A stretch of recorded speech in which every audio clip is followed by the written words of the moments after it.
దేవుడు ఎలా ఉంటాడు? ఆయన లక్షణాలు ఏంటి? అసలు దేవుడు గుణగణాలు తెలుసుకోవడం ఎందుకు ముఖ్యం? కాస్త వివరిస్తారా? మంచి ప్రశ్న. దేవుడు ఎలా ఉంటాడు, ఆయన లక్షణాలు ఏంటో గనక మనం తెలుసుకోకపోతే బైబిల్ గ్రంథంలో చెప్పబడిన దేవుని కాకుండా మన సొంత దేవుణ్ణి మనం సృష్టించుకుని మన సొంత దేవుణ్ణి మనం ఆరాధించుకునే ప్రమాదం చాలా ఉంది. అందుకే మనం దేవుని యొక్క గుణగణాలను తెలుసుకోవాలి. అయితే దేవుని యొక్క గుణగణాల్లో, దేవుని యొక్క లక్షణాల్లో రెండు రకాలుగా ఉన్నాయి. మొదటిది ఇన్కమ్యూనికబుల్ అట్రిబ్యూట్స్, అంటే ఈ లక్షణాలు కేవలం దేవునికి మాత్రమే ఉండేవి, ఇవి మనకి ఉండేటటువంటివి కాదు. ఉదాహరణకి గాడ్స్ ఎస్ఐటీ అని ఉంది, అంటే గాడ్ ఈజ్ సెల్ఫ్ సఫిషియంట్.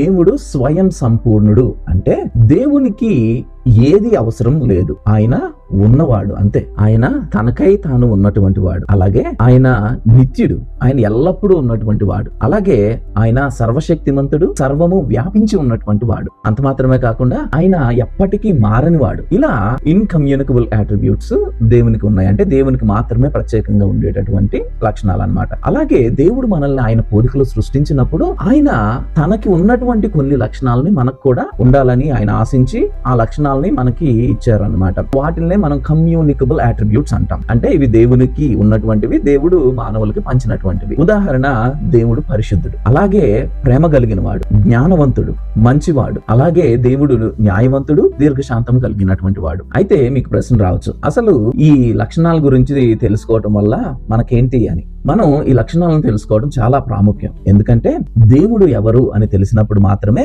ఆయన ఏంటి అని తెలిసినప్పుడు మాత్రమే మనం ఆయనని సరిగా ఆరాధించగలం. అలాగే మన జీవితాన్ని ఆయన లక్షణాలకి అనుగుణంగా, ఆయన కోరుకున్న విధంగా మన జీవితాలను మనం కట్టుకోగలం. కాబట్టి ఆయన లక్షణాలను తెలుసుకోవడం మనకి చాలా ప్రాముఖ్యం. ఒక చిన్న ఉదాహరణ చెప్తాను చూడండి. దేవుడు ప్రేమామయుడు అని మాత్రమే గనక మనం అర్థం చేసుకుని, దేవుడు న్యాయవంతుడు, పరిశుద్ధుడు అనేటటువంటి వాటిని గనక మర్చిపోతే, దేవుడు ప్రేమ కలిగిన వాడు గనక మనం ఎన్ని పాపాలు చేసినా దేవుడు క్షమిస్తాడు అలా అనుకుని ఎన్నో పాపాలు చేసేయడానికి ఆస్కారం ఉంది. అలా కాకుండా దేవుడు పరిశుద్ధుడు, అలాగే దేవుడు న్యాయవంతుడు అని తెలిసినప్పుడు మన జీవితాన్ని పాపం చేయకుండా పరిశుద్ధంగా జీవించడానికి ప్రయత్నం చేస్తాం. అలాగే దేవుని యొక్క ఎస్ఐటీ గురించి తెలిసినప్పుడు, అంటే సంపూర్ణత కలిగిన వాడు, తనకి ఏది అవసరం లేదు, గాడ్ ఈజ్ సెల్ఫ్ సఫిషియంట్ అని తెలుసుకున్నప్పుడు దేవునితో బేరసారాలు ఆడడం. మనం ఇదిగో నేను నీకు ఇచ్చేస్తాను, నువ్వు నాకు అది చెయ్యి అనేటటువంటి బేరసారాలు ఆడడం. ఎందుకంటే గాడ్ ఈజ్ సెల్ఫ్ సఫిషియంట్, దేవునికి ఏది అక్కర్లేదు. సో అలా తెలుసుకున్నప్పుడు మనం ఏం చేస్తామంటే, ఇదిగో దేవుడు తనకు తాను ఏమై ఉన్నాడో అర్థం చేసుకుని ఆయన సంపూర్ణంగా ఆరాధించడం మనం మొదలు పెడతాం.